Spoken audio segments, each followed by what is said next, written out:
তারা আল্লাহ রাব্বুল আলামিনের ডাকে চলে গিয়েছে, পাখি হয়ে জান্নাতে তারা উড়ে বেড়াচ্ছে। ইসরায়েলের কাছে বলতে চাই, আমাদের মা বোনেরা যারা নিহত হয়েছে, শাহাদাত বরণ করেছে, তাদের বাইতুল মোকাররম মসজিদের সামনে একটা সমাবেশ চলছে। জন্মগ্রহণ করি না। সুতরাং হত্যা যজ্ঞ চালিয়ে মুসলমানদেরকে তাদের ভূমি থেকে বিতাড়িত করা সম্ভব নয়। অচিরেই তোমাদেরকে এই ভূমি ছাড়তে হবে। আমরা দেখেছি নিকৃষ্ট ভাবে ঈদের দিন, পবিত্র দিনে তারা বোমা হামলা করে শত শত মানুষকে তারা শহীদ করেছে।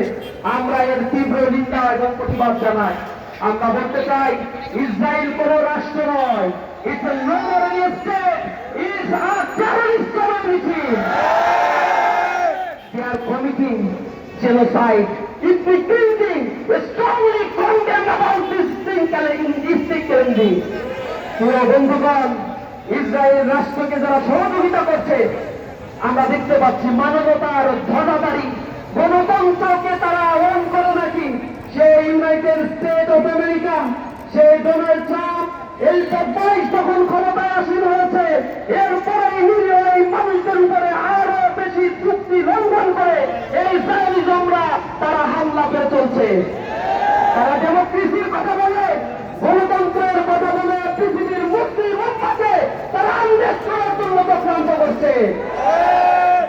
আমরা বলছি, তোমরা এই কর্মকাণ্ড থেকে বিরত যদি না হও, তোমরা মুসলিম সারা পৃথিবীতে প্রায় ২০০ কোটি মুসলমানের সমুচিত জবাব দেবে ইনশাআল্লাহ।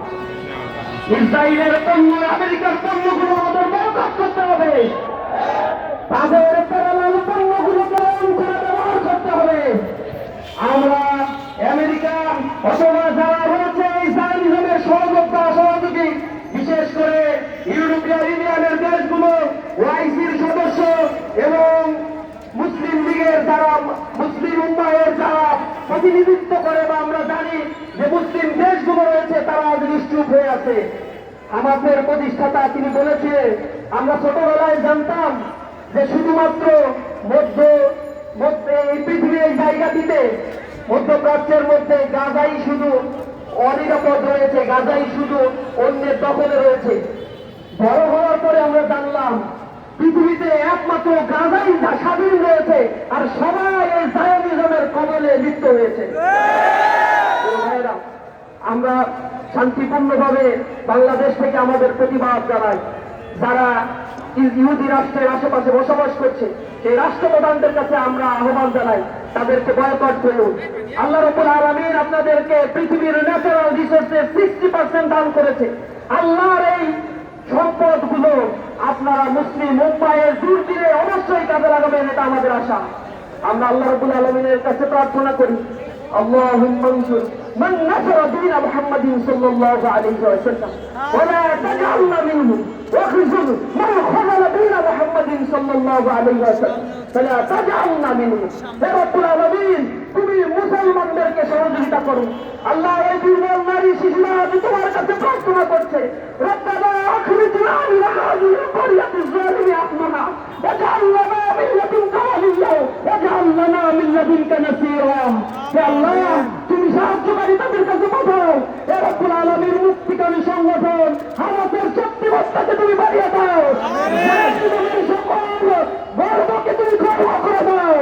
তাদের রাষ্ট্রগুলোকে তুমি তেমনি ভাবে ধ্বংস করে দাও, যেমনি ভাবে তুমি আহজাবের যুদ্ধের সময় তোমার বাহিনী তুমি প্রেরণ করেছিলে। তুমি কোরআনে বলেছো, আনজালা জুনুদান লাম তারাহা, আমি এমন সেনাবাহিনী পাঠাবো যা তোমরা দেখবে না। রব্বুল আলামিন, মুসলমানদের সহযোগিতার জন্য আল্লাহ রব্বুল আলামিন তুমি আবার তোমার সেই বাহিনীকে প্রেরণ করো। প্রিয় ভাইরা, আমরা উদ্বেগের সাথে লক্ষ্য করছি, আমরা যখন এই কর্মসূচিগুলো পালন করে পৃথিবীতে বিভিন্নভাবে প্রেশার ক্রিয়েট করার জন্য জায়নিজমের উপর চেষ্টা করছি, তখন বাংলাদেশে বিচ্ছিন্ন কিছু জায়গায় কিছু ভাইদেরকে আমরা দেখতে পাচ্ছি দোকান পাটে হামলা করে লুটপাট করছে। এগুলো কখনোই আমরা কামনা করি না। এই সকল হিরো কর্মকাণ্ড থেকে সকলকে বিরত থাকার জন্য আহ্বান জানাই। পাশাপাশি আগামীকাল বাংলাদেশের প্রতিটি গুরুত্বপূর্ণ ভবনগুলোতে এবং বাসাবাড়ির বিল্ডিং এর সাথে প্যালেস্টাইনের পতাকা উত্তোলন করে আমরা প্যালেস্টাইনের গাজাবাসীদের জন্য সমর্থন জ্ঞাপন করার জন্য ইসলামী ছাত্র শিবির কর্মসূচি ঘোষণা করেছি। এরপর দিন আমরা বাংলাদেশে অবস্থিত দূতাবাসগুলোতে স্মারকলিপি প্রদান করব। তাদের কাছে আমরা আহ্বান জানাবো প্যালেস্টাইনের মানুষের পাশে দাঁড়ানোর জন্য। তাদের খাদ্য সংগ্রহ, তাদের সাধ্যের স্বাভাবিক প্রবাহ যেন ঠিক থাকে, এই রাষ্ট্রকে আবার পুনর্গঠন করার জন্য মুসলিম উম্মাহের কাছে আমরা উদাত্ত আহ্বান জানাবো। এরপর দিন আমাদের জেলা ভিত্তিক প্রতিটি জেলা শহরে মাস গ্যাদারিং প্রোগ্রাম রয়েছে। আমরা প্রতিটি জেলা শহর থেকে প্রতিবাদের ঝড় উঠাবো ইনশাআল্লাহ। আগামী 12 তারিখ আপনারা জানেন বাংলাদেশের আলেম শ্রেণী, বিভিন্ন শ্রেণী পেশার মানুষেরা এক বিক্ষোভ গণ অবস্থান কর্মসূচি ঘোষণা দিয়েছে। আমরা তাতে পূর্ণ সমর্থন জ্ঞাপন করছি। আমরা এক ঐতিহাসিক জমায়েত করতে যাচ্ছি বাংলাদেশে। সারা পৃথিবী এই জমায়েত দেখে ইনশাআল্লাহ তারা বুঝতে পারবে মুসলিমরা এই ফিলিস্তিনের ইস্যুতে, আল-আকসার কুদসের ইস্যুতে আমরা ঐক্যবদ্ধ রয়েছি। সবাইকে এই কর্মসূচিতে অংশগ্রহণ করার জন্য আন্তরিকভাবে ধন্যবাদ, কৃতজ্ঞতা জ্ঞাপন করে আমার কথা শেষ করছি। আসসালামু আলাইকুম ওয়া রাহমাতুল্লাহি ওয়া বারাকাতুহু।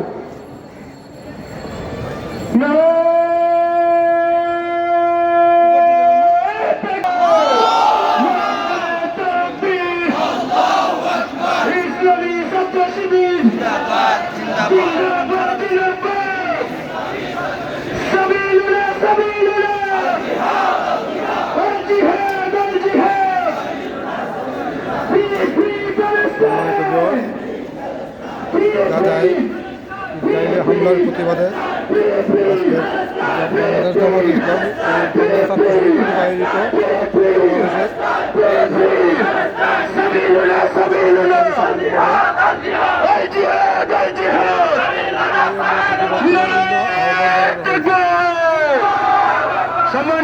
সম্মানিত ছাত্র জনতা, সাংবাদিক বন্ধুগণ, আইন শৃঙ্খলা নিয়োজিত কর্মকর্তা কর্মচারী ভাইরাম, সম্মানিত প্রিয় ঢাকাবাসী, সকলকে ধন্যবাদ জানিয়ে আজকে